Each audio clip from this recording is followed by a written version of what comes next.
The Spiderverse feels like it's ever expanding, with new villains, spider-folks, or totems, and friends being added each year.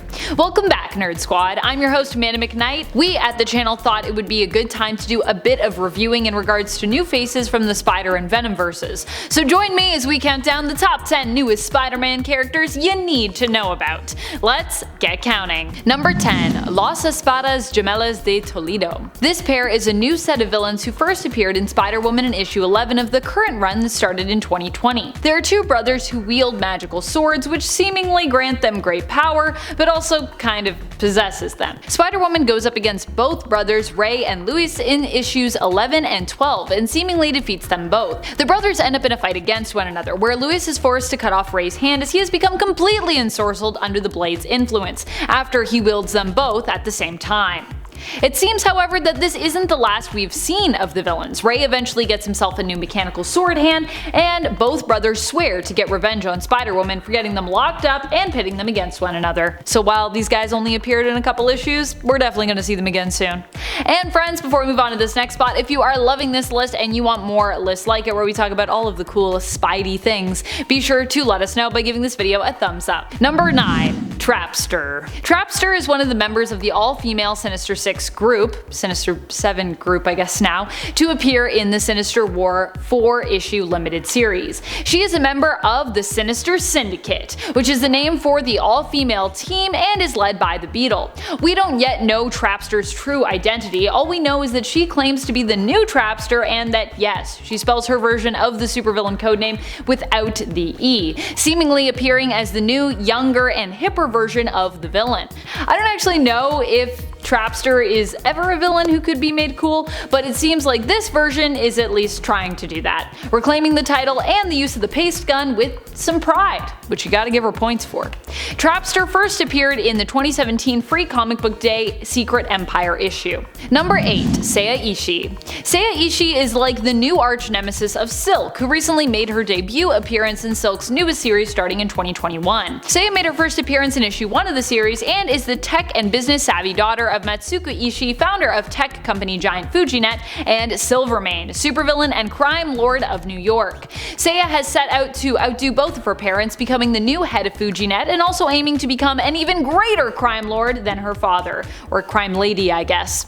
In the Silk series, she plays antagonist to Cindy Moon and allies herself for a time with the Japanese cat demon Kasha. Number 7. Electro. No, not that Electro, not Max Dillon. Instead, we are talking about his accomplice turned supervillain herself, Francine Fry. Francine was obsessed with supervillains and ended up becoming the partner in crime and potential partner in romance of Max's. Back when Max's powers were on the fritz and extremely unpredictable, she kissed him and as a result was electrified, seemingly to death. However, the Jackal would bring her back as a clone. When the attempt was made to restore Max's at the time currently lost powers, something went awry with the procedure and instead it was Francine who ended up superpowered. With her new powers, she herself also became known as Electro. Francine made her first appearance in the 2014 Amazing Spider-Man series in issue number 2. Number 6. Hyperion. While Hyperion has existed for a long time as a member of the Squadron Supreme, we just recently got a seemingly alternate version of him who showed up in Heroes Reborn, which was intended to greatly affect the future of Marvel's main continuity. This alternate version of Mark Milton is currently designated to the reality given the temporary, non-official number of 852. In this reality, Marcus was not just one of the Earth's primary superheroes and leader of the Squadron Supreme, but also found a friend in non-powered Daily Bugle photographer Peter Parker, who appeared similar to DC's character Jimmy Olsen, Superman's pal. Although as we saw from Peter's perspective, he didn't quite feel the same way about his relationship with superhero Hyperion. He was like, Hyperion's a jerk, and Hyperion was like, he's my best buddy. Oh dear. Time will tell if this alternate version of Hyperion will return and perhaps even play a role in the future of Spider-Man, as at the end of Heroes Reborn, in the aftermath shown in Heroes Return, we learned that Hyperion misses the alternate Peter Parker and their alternate reality friendship. Aww. This alternate version of Hyperion made his first appearance in the 2021 Heroes Reborn series in issue number 1. Not to be confused with the other Heroes Reborn series. Just to be clear. Number 5. The Sinister Syndicate. The Syndicate might not be a new single character, but it is a new group of characters that were brought together in the comics. We've already talked about newer characters who are also members of the team, including Francine Fry's Electro and the new Trapster, Hold the E, but the group itself was actually founded by Beetle, making its first appearance in the current run of Spider-Man way back in issue 25. The team is now one of the main competitors in the Sinister War story, despite the fact that they're not actually a Sinister 6 team, they're kind of like a Sinister 7, but it's alright because they're the Sinister Syndicate, so they can still be 7 and be the Syndicate. Currently the team features Electro, Scorpia, Trapster, White Rabbit, Anna's Kraven the Hunter, and Lady Octopus. Number 4. Demagoblin. Demagoblin is the new name taken up by the former Demagoblin. She came to be a sort of reinvented version of that character during the Absolute Carnage event, making her first appearance under this name in issue 1 of Absolute Carnage Lethal Protectors. And while the Venomverse has gone on to become kind of its own thing, it also remains ever intertwined in the Spiderverse besides. After all, even in Absolute Carnage, Spider-Man was also a main player, as he was one of the few people Eddie Brock trusted during their fight against Carnage and the Cult of Null, aka the Church of the New Darkness, as they were known. Demagoblin was created when Cletus Cassidy as Carnage sacrificed his love Shriek, claiming the codex located in her spine, and also using her death and body to resurrect Demogoblin, hence Demagoblin, who is also really feeling that Carnage love, so yay, I guess. For people that I guess shipped Shriek and Carnage and are like, no more Shriek. It's alright, you have Demogoblin, basically it's Shriek, but it's also Demogoblin, but as a lady. Comics. It's confusing sometimes, isn't it? Number 3. Octavia Vermis. Within the Spider-Verse, there are of course many different heroes and many different villains. Octavia Vermis was one such villain introduced to us in the newest Spider-Woman series in issue number 2, as a new arch-nemesis for Jessica Drew's Spider-Woman. And although her evil plots were seemingly thwarted in the end, you can likely expect that Octavia will return in the future. She was introduced as the daughter of Otto Vermis, a Hydra commander who Spider-Woman herself killed years ago.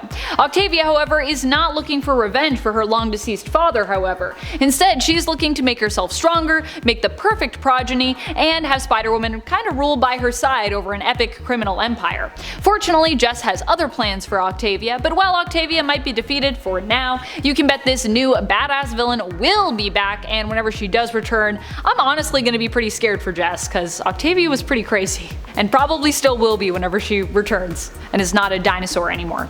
A dino person. Number 2. Kindred. Kindred is both a new villain and an old friend of Spider-Man's. For quite a while in the comics, Kindred's identity remained unknown, and many fans pondered just who Kindred really was, as the villain claimed it had emotional ties to both Peter Parker and Norman Osborn. Kindred first appeared in 2018 in the first issue of the current Amazing Spider-Man series, which of course started off in that same year, and as of the time of this recording is still ongoing. Years later, we would learn that Kindred was apparently none other than Harry Osborn, returned from the dead and now part demon, part tortured soul. However, it also seems that there might be more to Kindred than meets the eye, and perhaps the villain is not only Harry alone, but could have even more identities that have yet to be revealed. If he truly is Harry Osborn, who knows? Number 1. Venom. Dylan Brock is the son of Eddie Brock and Anne Wang, Eddie's deceased ex-wife, and is now a huge player when it comes to the world of Spider-Man and Venom, and just the Marvel Universe in general. Dylan initially seemed to have a powerful influence over symbiotes, but lost these powers following the defeat of Null in the King in Black event. However, he recently has taken up his father's mantle, becoming the new Venom in the comics, after his father Eddie basically retired from vigilante life to take Null's place, becoming the god of symbiotes. And if you're wondering if Eddie's cool with it, apparently Eddie is cool with it, so it's all good. Venom had to bond with Dylan to save his life, and so now we got a new Venom. I'm into it. Who are some of your favorite Spider folks, Spider Women's, or Spider-Mans? Do you have any favorite new villains within the Venom or Spider-Verses? Which character do you think will play the biggest role in coming stories and in coming years? Let us know in the comments below. This has been Top 10 Nerd, and I'm your host Amanda McKnight, reminding you as always to stay nerdy, YouTube.